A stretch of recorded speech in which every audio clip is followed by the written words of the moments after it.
short, what's the balance between general and occupation-specific skills? So you might tell me that this is a very difficult question, but at the OECD we have a quite simple response. So provision in vocational education and training should be first based on students' choice and employer needs.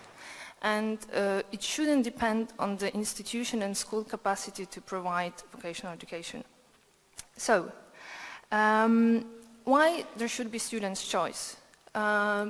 It's because students often know what they want to do. And in many countries we heard from employers, oh, it's very difficult to find students who would like to work in our sector, in our occupations. But it might be because jobs are badly paid, there are poor career progression opportunities, so students often know what they are doing, and they vote with their feet. But of course, students' choice is enough.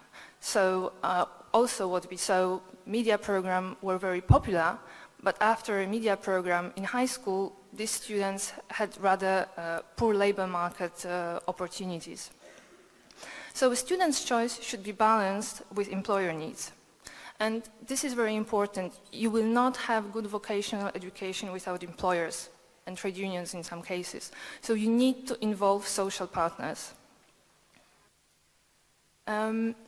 So how to achieve all this? First of all, if you want to have students that are well informed, you should have good career guidance. And I have to say that this is a big challenge in many countries.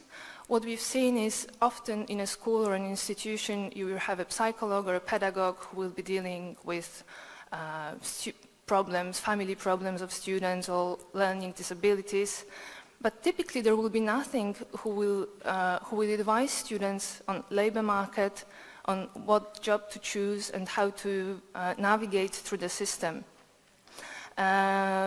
So this is often an issue. And second mechanism, second tool that you can use is by providing workplace training. And we have strong evidence showing that employers provide training only if they think that they are going to hire in the future. So this is a good sign of demand. And finally, the right skills, as I said, is about the balance. So how much general, how much occupational skills. And that's the fact. All students, including vocational students, they should have good basic skills. This is key in modern economics. And often it's quite challenging because there is a trade-off.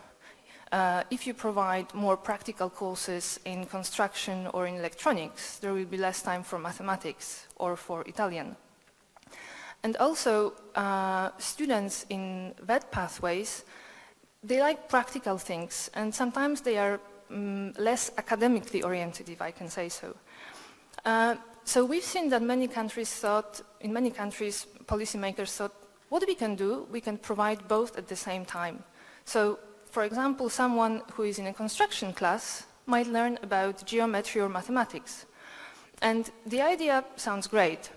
Unfortunately, it's quite difficult to achieve, but we've also seen some very good examples. And one great example comes from the US, from the Washington state. It's called iBest. And the key element of this program is that you have teachers of practical courses and theoretical courses working together. So it happens that classes are in a class, in a course, you will have two teachers working at the same time. The problem is that it's more expensive, of course, but at the end, students have good basic general skills, and they are also prepared directly for work. So that's the advantage of this approach.